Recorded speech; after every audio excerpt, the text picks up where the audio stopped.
So welcome everyone to today's colloquium.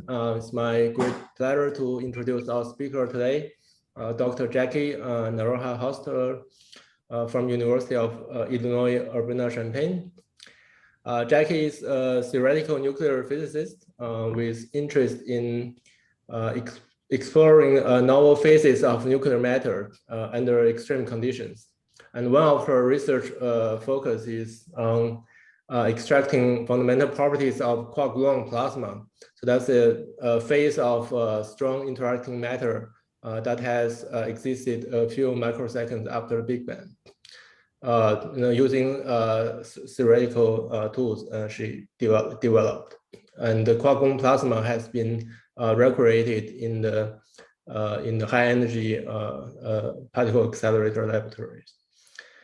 So Jackie got her PhD at Goethe University in Frankfurt in 2010. Later on, she took on the postdoc positions at the University of Sao Paulo, Columbia University, and then University of Houston. So that's when I had the opportunity to interact a lot with Jackie, and as an experimentalist, a lot of the measurements I do, were actually inspired by Jackie's theoretical work. So in 2017, Jackie took a faculty position at the Rutgers University, and then 2 years later, she moved to join the faculty at UIUC. So that's where she is now. So Jackie is a recipient of the prestigious Sloan Fellowship, DOE Early Career Award. And also besides research, Jackie has been actively engaged in serving the nuclear physics community. She's served on the executive committee for the APS Division of Nuclear Physics, and also on the RIC AJS Users Executive Committee at Brookhaven National Lab. Okay, so today, you've probably seen the title of her talk. It doesn't seem to have anything to do with the quark-gluon plasma or the high energy heavy ion collisions. So in fact, if you look at Jackie's publication, and her research interests actually cover a broad range in nuclear physics, and particularly in recent years, she developed an interest in trying to understand the core of heavy neutron stars using the theoretical tools in nuclear physics. And in particular, this was kind of motivated by the discovery of gravitational waves by LIGO from the binary neutron star merger. So without further ado, so I will pass the floor in the Zoom room to Jackie, and so please. Thank you, Wei, for the very nice introduction. Let me go ahead and get my slides up there for everyone. And then start. It's very nice to talk to everybody. I've met a number of you earlier today, and it's a shame I don't get to be there in person. I like Houston a lot, and I miss eating a lot of the food locally and visiting everybody there as well. But thank you very much for inviting me.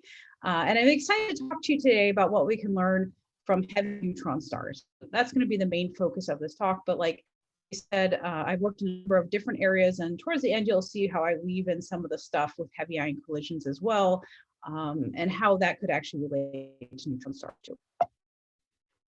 Let's see. There we go. So what I want to show here is just kind of a simulation of what happens when two objects start rotating around each other and they're about to hit. You can see that they're producing a lot of gravitational waves. Now, in this case, these are actually black holes, but let's suspend belief and think that they're neutron stars for a moment. And you can see that once they hit each other, that they produce these gravitational waves that expand through the universe, and they expand outwards. And eventually what they'll do is they'll come and hit us on Earth. And those are things that can, in fact, be detected. And you can see here as the gravitational waves pass through the Earth, that the Earth is, in fact, affected by these waves. And that is something that we can now measure through LIGO and Virgo.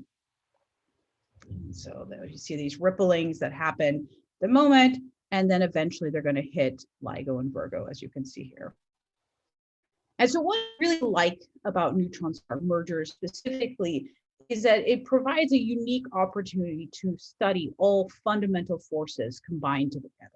You have electromagnetism that contributes from a large magnetic field. You can actually visually see after a merger, there's kilonova, so there's some visual components to this as well.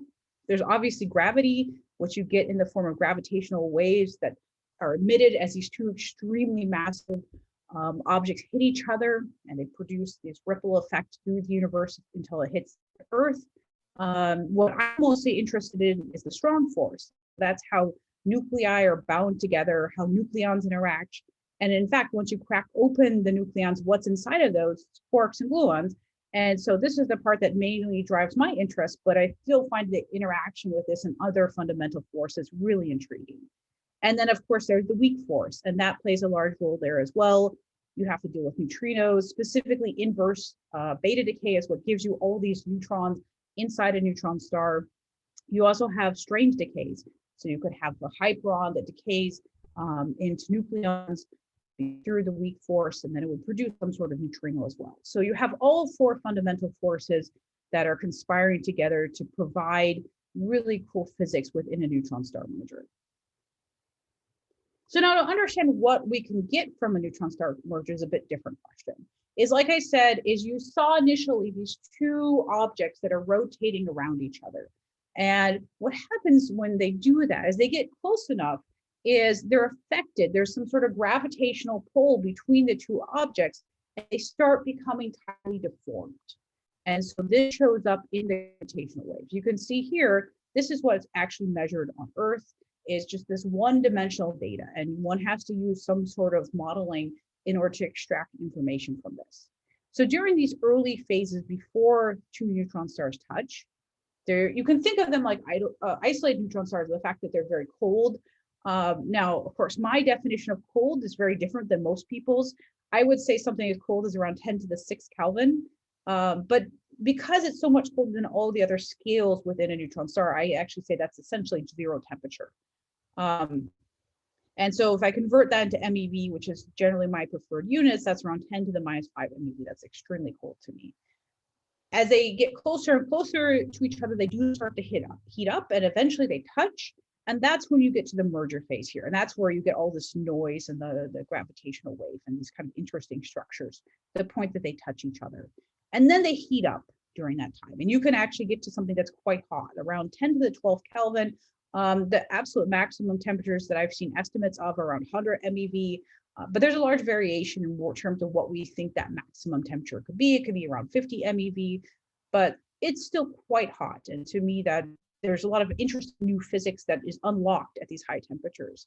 The unfortunate part, though, is that we don't have the detectors that can really access the merger phase at this point in time. And so we can access this information right now.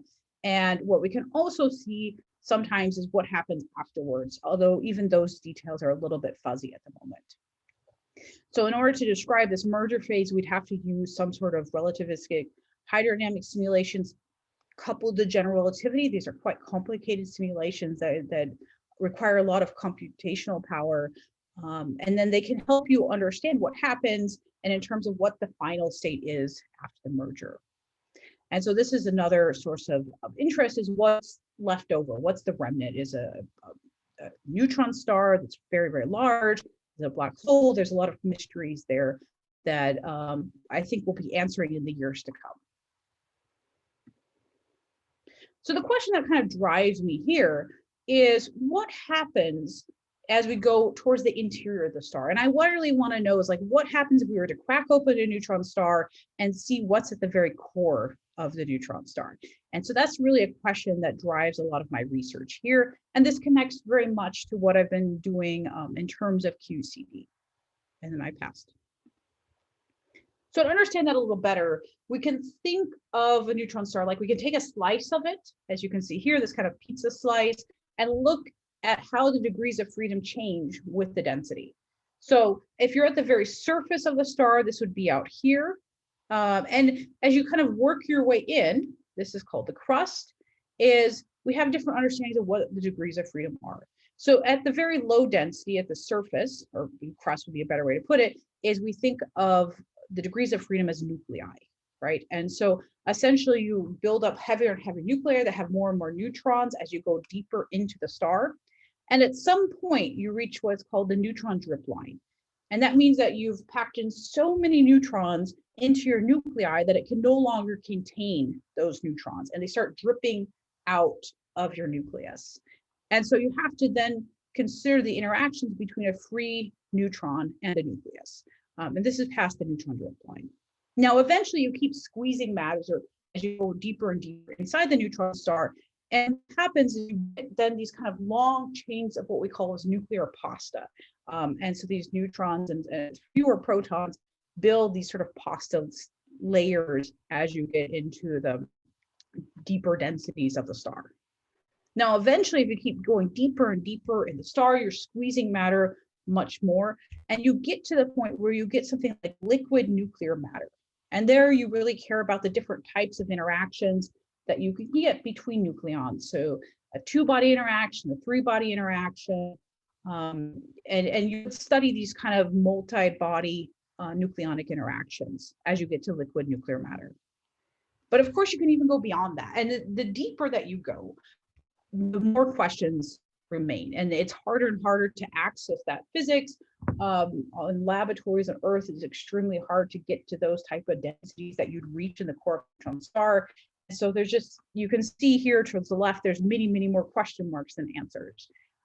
Eventually, you get past saturation density. Saturation density is essentially the density of a nucleus. You can think of, especially if you get like 2 times saturation density, we think of new degrees of freedom. You could have strange baryons like hyperons that can appear somewhere around here, or you could in fact squeeze matter so much that you have deconfined QCD matter. So that means you could have quarks are your main degrees of freedom there.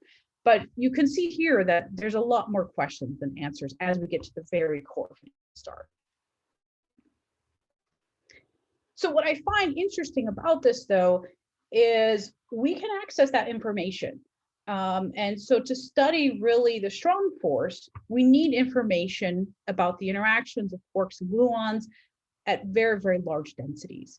And this, in fact, these very, very small scales, if we're talking about quarks and gluons, you could think of something, it has to be smaller than the size of a proton. It could be on the order of 10 to the minus 19 meters, for instance.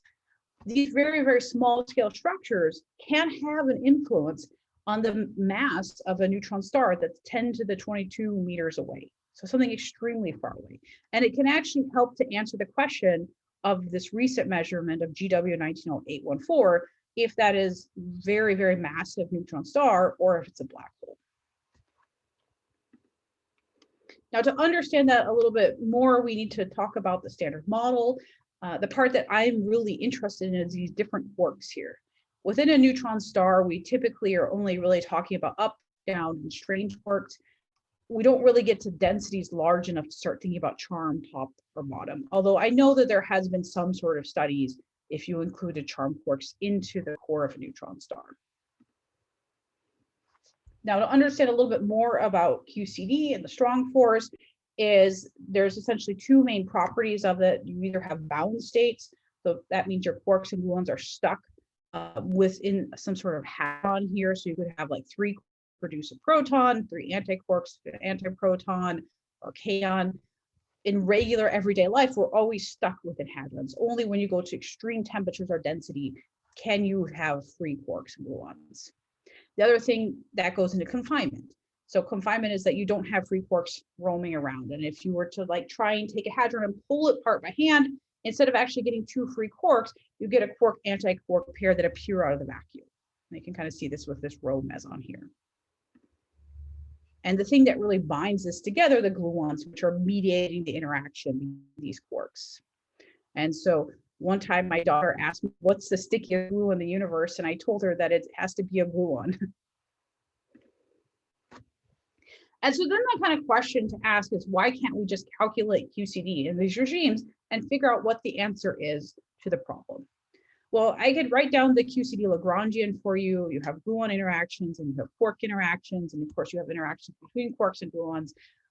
But the fundamental issue is you have the fermion sign problem. And this is an NP hard problem, which means that we just cannot directly calculate this right now.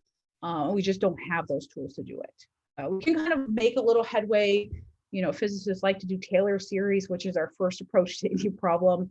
But it's very hard, and I don't think it's a problem that's going to be solved in my lifetime, even though there's a lot of interesting ideas that have been floating around. So the question is, how do we get around this issue? Since we cannot calculate QCD directly in the regime that we'd like to know about the core of neutron stars. So what we do instead is we create some sort of effective model. And we use this to describe the microscopic degrees of freedom that would give us then the equation of state. And so the idea here is that these, like if you're talking about quarks, or if you're talking about hyperons or nucleons, this gives you the equation of state, and this can actually give us information about the physics hundreds of millions of light years away. And so I'll talk to you and explain to you how this equation of state relates to what we can actually measure for neutron stars. So to do that, let's talk a little bit about gravity. Is the first thing that we measure, the kind of the bread and butter observable that we think about is the mass versus the radius. And so we can talk about that with what Newton did back in the day, is this idea of structure equations. Is that if you go back to your beginning physics classes, is that you have some sort of a box here, and your pressure is your force over your area, and you can look at kind of like a little slice out of here, and you can relate this then to these structure equations, where in fact, if we write it like this, we could write dpdr, and that relates to gravity here. You have, of course, the radius, how far away you are, and then you have your mass here, and this is your density. And then the mass is simply, you just assume that you have a sphere, and so you can work out here and calculate dm dr. And here again is your energy density that you plug, your density that you plug in here. You've got your energy density in here. And so between solving these two coupled differential equations, you can figure out what your mass and radius is. Essentially, what you do is you integrate until you reach the point where your pressure goes to zero. So you start with some sort of initial density, you work outwards to the point where pressure is equal to zero, and that's the surface of your star. And so that gives you, once you do that integral, your total mass and your total radius. And then you essentially vary, you put in different central densities, and this actually gives you a nice curve of the possibilities of mass and radius, according to these equations. Now, of course, we have to also think about general relativity. So in fact, they're not quite as simple as that. We have other corrections that Einstein would have us add in there. And these are very important for neutron stars, is you do need to have these other higher order corrections that you would put in there. But the story is still the same, is that you would put in some sort of equation of state. Typically, when I'm talking about equation of state, I'm talking about the pressure versus the energy density. And so I plug this in and I solve these TOV equations, is what they're called. And again, it's the same story as I put in different central densities and I calculate until I reach the surface. That's the point where the pressure is equal to zero, and I get a mass and radius. And I do this multiple times, and it helps me fill out this mass radius curve.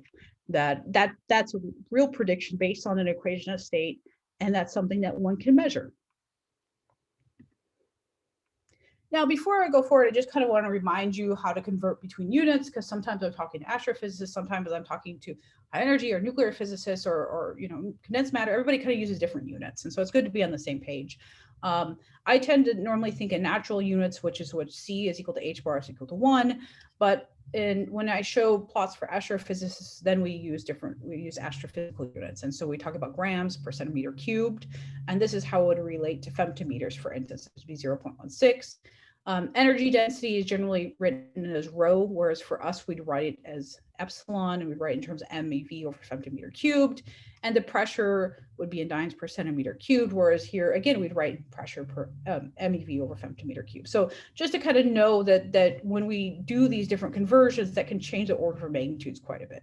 But regardless of what units we're using, just know that it's extremely, extremely dense object. And in fact, the densities are something like 10 to the 14th times denser than the sun. So what does this actually look like in practice? Well, if we take a large number of equations of state, you can see here's the pressure versus the density. This is saturation density. So like I said, we kind of have a sort of good idea of what happens up to saturation density. There's a lot of models there. There's in fact some nuclear experiments that one can use to understand this better. But beyond this is really a lot of question marks. And we don't know if we have nucleonic degrees of freedom, hyperons, or quarks. And in fact, you can get different phases of matter even amongst those. And so out here, there's a lot more question marks. But anyways, if you take an equation of state, you plug this into TOV, you would then get this mass radius curve that you can see over here on the right. Here's the mass, here's the radius. And essentially what you see is these are getting denser and denser central densities of the star. And if you build out this curve, this is then your maximum central density. What that means, if I were to put a slightly heavier central density, this curvature would go downwards. And when that happens, that means it would actually turn into a black hole. It's no longer stable. And so depending on what your equation of state is, you could either get a lighter, so it has a maximum mass, and it might be smaller, a smaller radius, or you could get something that's much heavier, and it could have a heavier maximum mass and a larger radius. And so there's some sort of interplay with the equation of state of what you would expect from here to here. Now, to give you an idea of how the degrees of freedom play a role here is we could take a pretty simple equation of state. So this could be something with just gluons and leptons. And you can see this would be something that we call like a hard equation of state. You can see that pressure increases quite a bit as you increase the energy density. So you'd say that's a hard equation of state. Or you can add in new degrees of freedom. So at some point you reach a large enough density and you think you can switch on hyperons, so strange baryons. And if you do that, softens the equation of state, that brings it down. And that means that your pressure is not changing quite as much as you increase your energy density. Now, how does that translate is once you start thinking about a mass radius curve? Well, essentially a harder equation of state is going to give you a larger maximum mass here. And it generally makes your star fluffier. It means that you have a larger radius as well. Whereas a softer equation of state tends to make your star have a lower maximum mass, and it might be a bit more compact.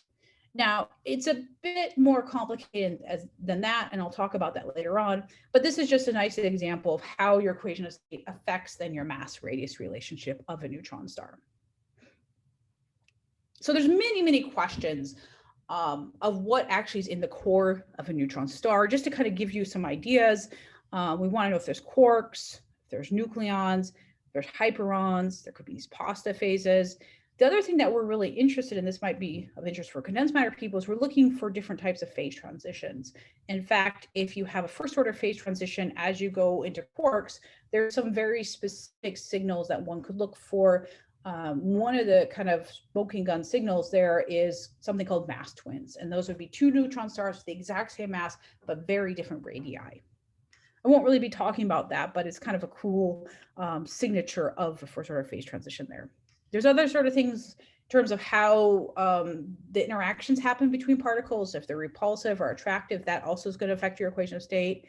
There could be some sort of color superconducting phases at really large densities. The neutron stars could be spinning, which also affects your equation of state.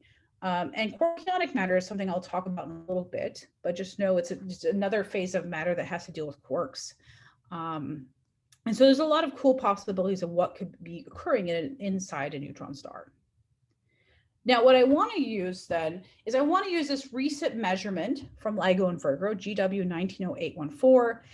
And it was a really cool measure because it just basically brought in a whole new question, and we don't really have a good answer for it. And so the issue was the following: is we measured, well, I didn't do it, but LIGO and Virgo measured some sort of compact object that has a mass of 2.5 to 2.67 solar masses. This is really, really heavy. And we know that it was a merger with a very large black hole and something else. And the question is if that thing was a hypermassive neutron star or if that's another black hole. Now, if it's a black hole, it's a very, very tiny black hole. In fact, the tiniest black hole we've ever measured. If it's a neutron star, it's the heaviest neutron star we've ever measured. So either way, it's something cool. And so I want to kind of dig into those results now. Once this hit the archive, you can just imagine how much excitement this generated. A lot of ideas popped out. For instance, could it be a spinning neutron star that helps to get a little bit more massive maximum mass? Could it be a primordial black hole? Maybe a super fast pulsar? Maybe there's some exotic degrees of freedom. There was some thoughts that there was new strange interactions that one would have to include there. Anyways, it got physicists very, very excited. And so that's always something fun. Now I want to dig into what they actually concluded from their paper. Is LIGO Virgo argued against this being a neutron star black hole merger. And so what they said is the comparisons between the secondary mass and several current estimates of the maximum neutron star mass suggest that GW 190814 is unlikely to originate in a neutron star black hole coalescence. So essentially they're saying that with the known equations of state that they were aware of, they were not able to produce a maximum mass of around 2.5 solar masses. And so there's certain assumptions that go into that I want to explore in the talk today. The kind of main assumption, and really what they focus on, is a tension between a large maximum mass and their ability to fit radius constraints and something called the tidal deformability that I talked a little bit before about how these stars deform as they are affected by their partner in terms of gravitational pull. So this is probably their strongest argument. They also said that there was no visual component, but the thing you need to understand there is that this was the merger was with a very large black hole. And so in fact, this definitely basically caused it to be dark. So essentially it's not that shocking that there's no visual component with this. And that doesn't mean that it can't be a neutron star. The other argument is from galactic population modeling arguments, but you can also think of stuff like systematic biases, or there could be other reasons why you haven't measured a very heavy neutron star. So this is not quite a strong argument. The other thing that they were not able to measure is the spin. And this was again due to having this very, very massive black hole component there. So that is an open question if this neutron star was potentially spinning or not. But what I really want to focus on is again, their strongest argument that they had this tension between a large maximum mass and the radius of lambda. And the point that I want to make here is this really depends strongly on the assumptions that you're making about the equation of state. So then we have to ask, well, how did they explore this? What did they do to get to extract the equation of state here? They used something called spectral representations of the equation of state. And so they used some sort of known constraints, which is the known maximum masses, the radius. This is something that's been measured from LIGO and Virgo and also nicer. They have some sort of bands that you can use here. They also said that it had to be causal. So what I mean when I say something has to be causal is that if I calculate the speed of sound, which is dp dE, so the derivative of the pressure in respect to the energy density, then this has to be greater than or equal to 0, or it has to be, and it also has to be less than 1. If it's greater than 1, this would be an acausal equation of state. And that's something that we'll be talking about more in a bit. And so these are known constraints, and that's all fine. But then the next thing is they have to find a way to parameterize their equation of state in order to do some sort of Bayesian analysis. And they do this through the adiabatic index, as they just set up this sort of equation here. But the point is they have to make some sort of assumptions about the expansion. And they use this expansion here. And essentially what they do is they set up these different spectral equations of state, and then they use priors fitting from other known equations of state. And so kind of the issue is this flexible enough to really take into account all the nuclear physics information that we know? And I'm going to dig into that question a bit more here. So first of all, talking about the speed of light versus the speed of sound. If we're talking about air, I think we all kind of have a good intuition there. We know that in air, the speed of light is extremely fast, whereas in comparison, the speed of sound is much slower. And so that's kind of what we typically think about, the speed of sound being much, much, much slower than the speed of light. But the question here, and this is what I'm going to be probing a bit, is what happens if the speed of light, or maybe put it like this, if the speed of sound starts to approach the speed of light? What does that mean? And can we think of physical systems that occurs in? It turns out for neutron stars that this is something that people have been thinking about for a little while now. So in around 2015 or so, there was some measurements of very massive neutron stars, not quite 2.5 solar masses, but around 2.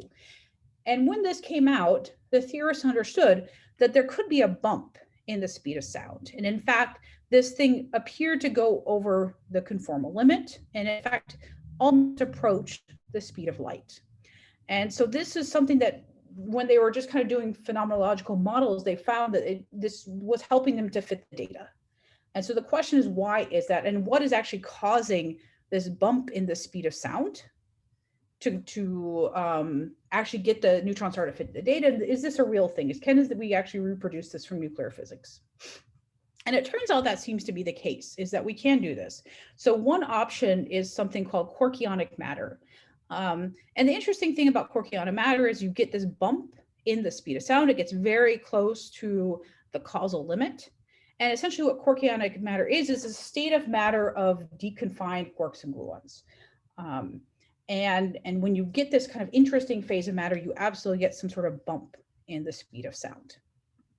There's other ways to get a bump in the speed of sound, though, is you could have hyperonic degrees of freedom. You get these kind of littler bumps here that you can see. And in fact, at this point, you get this sound going to zero. This is actually some sort of first order phase transition that they have here. And then afterwards, you get quark degrees of freedom. You could see another model, though, without a real first order phase transition in here. This has a crossover phase transition into quarks. And again, you're getting a bump when they have this crossover phase transition into quarks. And so there's a lot of different options from nuclear physics that give you either like kinks or jumps here or bumps in the speed of sound. So this is something that's coming out naturally of a lot of models, even though we don't necessarily know what's at the center of a neutron star. From a lot of really well-motivated models that are on the market, you can get this kind of behavior. And so a main question is can we distinguish something with just nucleons, just like this, these are nucleons, versus something with quark cores? And in this case, one thing to kind of be aware of, if you just have nucleonic degrees of freedom, eventually your speed of sound is going to become causal at large baryon densities. This is a known issue with models that just have nucleons in it. Now, if you have something with quarks or even hyperons, this actually softens your equation of state. And so then it allows you to have kind of this bump, and that's okay. And then you go to much larger densities and it's very consistent. You don't have this acausality issue. So one expects at large enough baryon densities that one would indeed have some sort of quark degrees of freedom and hyperonic degrees of freedom probably too. Now, to explore this, though, I need to have some collaborators that can help me on the gravitational wave side, since I'm a nuclear physicist. And so our paper was done with Hung Tan. He's a PhD student here at the University of Illinois, and Nico Yunus. He is one of the professors here, and he's the director of ICASO, which is our local institute that combines nuclear particle gravity and astrophysics. And you can see here that we're now trying to understand neutron star mergers together. So to do this, we have to come up with a new sort of functional form that could be used in some sort of Bayesian analysis. And so in this case, it's relatively simplistic. What we do is we take known crust, that's the low density regime that's pretty well understood, and then we match it to different types of structure within the neutron star. And so we want to take into account a lot of different features, something like a large jump in the phase diagram.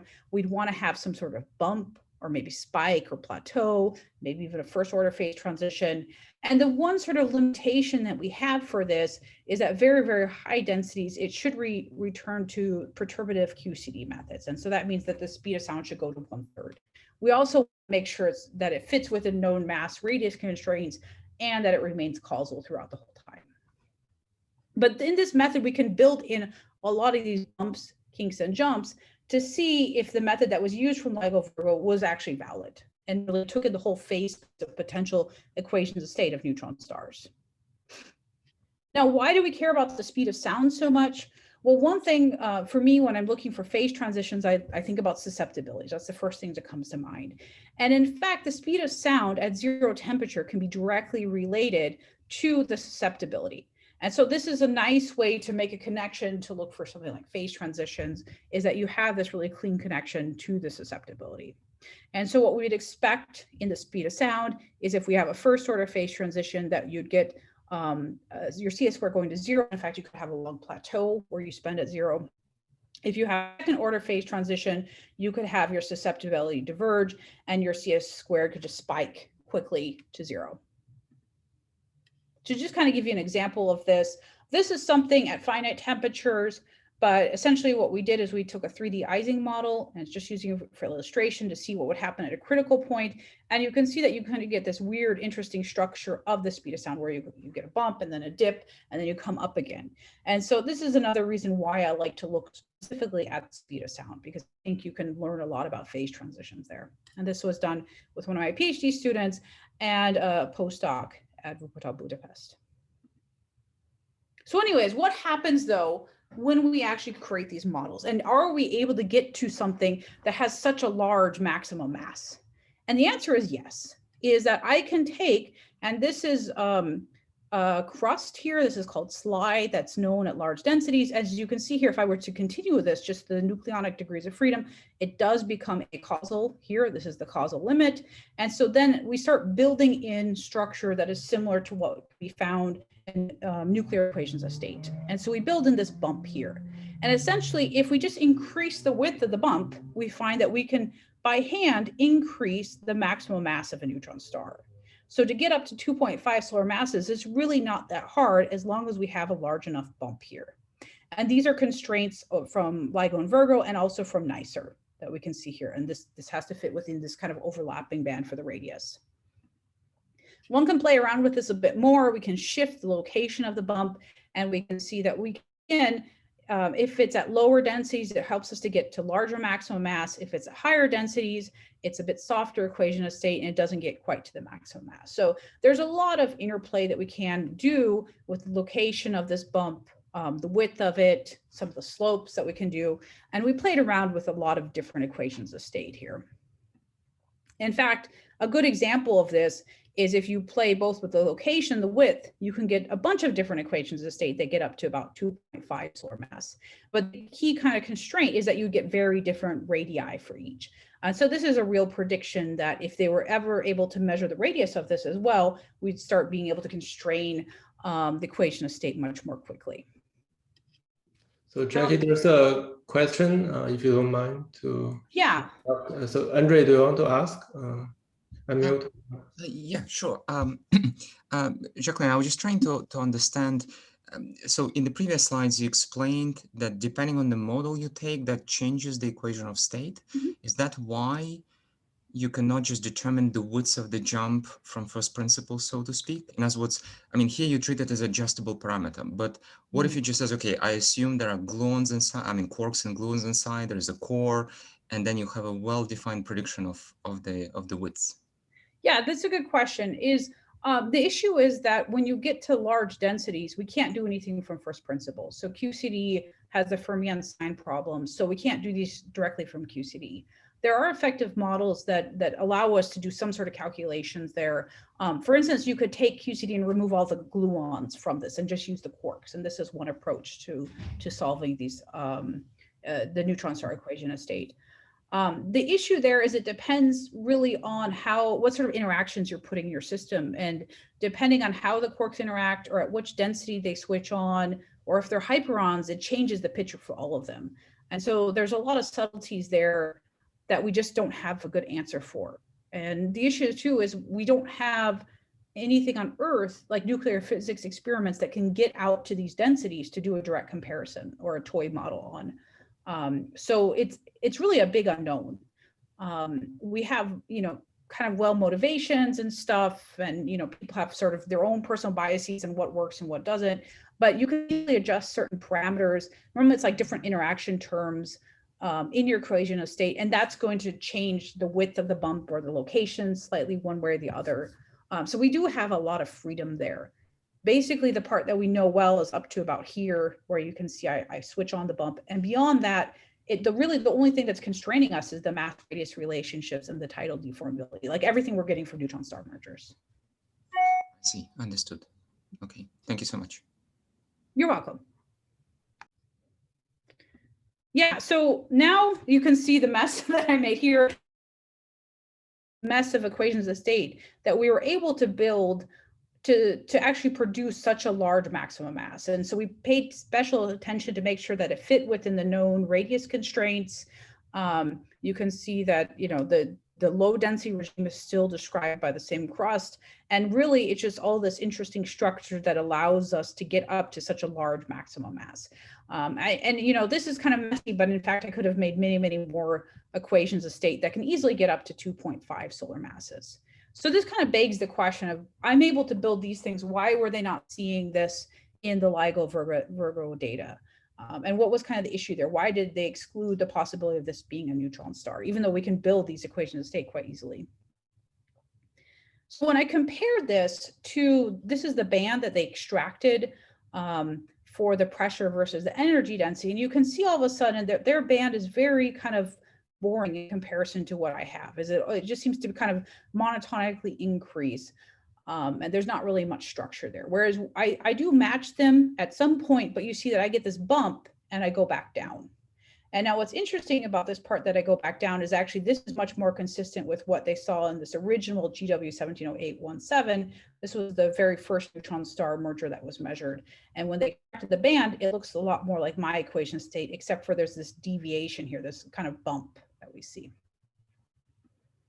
So how do we understand, like, why am I getting this bump and why isn't that included in their phase space?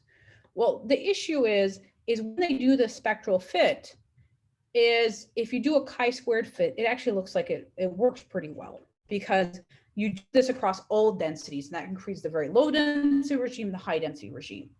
But if you plot the adiabatic index, you can see that when you have these like bumps and kinks, there's very, very large deviations from something that would be nuclear physics, like a large bump in the speed of sound, versus this is the spectral fit to that. So you could compare the solid red line to this dashed red line. And you can do the same for the blue. These are just two chosen equations of state with some sort of structure in it. And you can see that these spectral fits don't do very well once you're building in structure into your speed of sound. And how does that actually translate to the mass radius constraints? Well, the red lines are particularly interesting. If I take the actual equation state here, this is this dashed line, you can see that it fits within the radius constraint and it fits the maximum mass constraint. But then I take when I fitted the spectral method to the equation of state, it no longer gets up to a large enough maximum mass, and it's almost outside of the radius constraints. So the point is, the method they were using with these spectral equations of state was not flexible enough. It could not get this kind of structure that we're really seeing in nuclear models of the equation of state. And this is why they're thinking that it's out of bounds, when in reality we can build equations of state that can get large enough up to 2.5 solar masses. Now the question is, I mean, that's great, we can build these equations of state, but how do we know that's true, right? So like, how do we really know that that's not a black hole? Because we want to know what the answer is. We don't want to just, put in a bunch of models and kind of guess. And so that's the next part of the talk, is how can we be sure this is really a 2.5 solar mass object is really a neutron star? For that, we need to turn to the inspiral. And again, like I was saying, is as these two neutron stars are rotating around each other, they start to become tidally deformed. And you can see that a little bit here where they're becoming elongated. So what happens then is you can do the calculation of this tidal deformability, and this is directly connected to the equation of state. Now, what's interesting, this tidal deformability, that what we describe as lambda, for a black hole, it's not deformed at all. So this would be a lambda is identically equal to 0. So that is a clear signal of something that's a black hole, if you measure a lambda is equal to 0. On the other hand, if you have a light neutron star, you can actually get a very, very large lambda. It could be on the order of magnitude of hundreds or thousands or something like this. It depends on the mass of the neutron star, but if it's a lighter one, it could be quite large. Now, for a heavy neutron star, it's harder for them to get deformed, and you could actually measure a very small lambda. It's never going to be 0. It's always going to be larger than 0, but it could be very tiny. And so we did that, is we made these predictions from this wide menagerie of equations of state that we created. And what you see here is that the lambda gets very, very tiny. And if we go up to 2.5 solar masses, so right in the range of what we think GW 190814 could be, we get very, very tiny lambdas. In fact, they could be the order of about 5 to 20, as you can see here. And that's an issue, because what we can measure right now with LIGO and Virgo, you can only measure something up down to the order of magnitude 100 to 400. So this is actually an order of magnitude smaller, that it's just beyond their current capabilities to measure a lambda that small. However, that's not necessarily such a sad story. The fact that you can distinguish a black hole and a neutron star with a small lambda is actually in some sense a positive story, because this is something that is going to be possible to do in the future. Now, another thing to kind of mention here, and this goes back to the question, is how do we know if there's a bump or what it looks like or the width or anything like this? We're coming up with some new ideas. This is, again, another collaboration with nuclear physicists. This is my PhD student, Travis, and this is a nuclear astrophysics physicist, Veronica Dexheimer, and the gravitational wave theorists as well. And so we're coming up with a lot of ideas, and we have a new paper that should be appearing shortly on how to measure some of these things, for instance, where the bump is located. But for the future, though, there's a really positive outlook, as it looks like if you get to third generation detectors that should be turning on in the years to come, is we will be able to measure something with a very small tidal deformability. And so then if we go back and measure something with 2.5 solar masses, some sort of compact object, we'll be able to see if that really is a black hole or a neutron star. And so we now know the order of magnitude that we're looking for. We need something to be able to measure the difference essentially between 5 and 0. And so that we'll be able to do in the years to come. Now, the other thing to know about is there's other possibilities to constrain the equation of state neutron stars. And that goes into something that I'm quite interested in, I've worked on for many years, which is heavy ion collisions. And in fact, this is what Vey is working on, and Frank as well, is this idea that possibly nucleus-nucleus collisions could look like a mini neutron star merger. And so I really like this. On the left, you see a numerical relativity simulation, and on the right, you see the spray from a heavy ion collision. So the idea there, though, is a little bit different. Everything you do in heavy ion collisions is at finite temperature. And so what you'd be looking there for are different phase transitions in QCD. So just like you would think of water, where you would have a first order phase transition between ice and water, and between water and gas. And if you go up to large enough pressures and temperatures, you could have a critical point followed by a crossover. We kind of have the mirror image of that when it comes to the QCD phase diagram.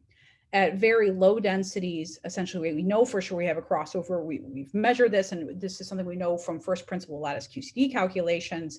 But a big effort is undergoing right now from Rick on Brookhaven National Lab to look for this QCD critical point. And if we find this, then there's a first order phase transition line that follows, and this could well influence the neutron star merger results and possibly even neutron stars. So this is something that's underway. And in fact, there's even experiments at very low beam energies that might have overlap in the equation of state with neutron stars, mergers, to be clear. So you have to essentially model all the different evolutions of the heavy ion collisions. You have basically two nuclei that hit each other like flat pancakes, and they expand outwards in time. They reach this phase of matter with deconfined quarks and gluons. It's called the quark-gluon plasma. And you describe this with relativistic hydrodynamics. And you can describe all these different phases and then compare to experimental data. And there's just tons of different observables that you can look into. And to kind of see what this would look like is that you would have these two flat pancakes, they hit each other and then they expand outwards. And all the interesting physics for the most part is happening in this transverse plane right here that's expanding and cooling over time.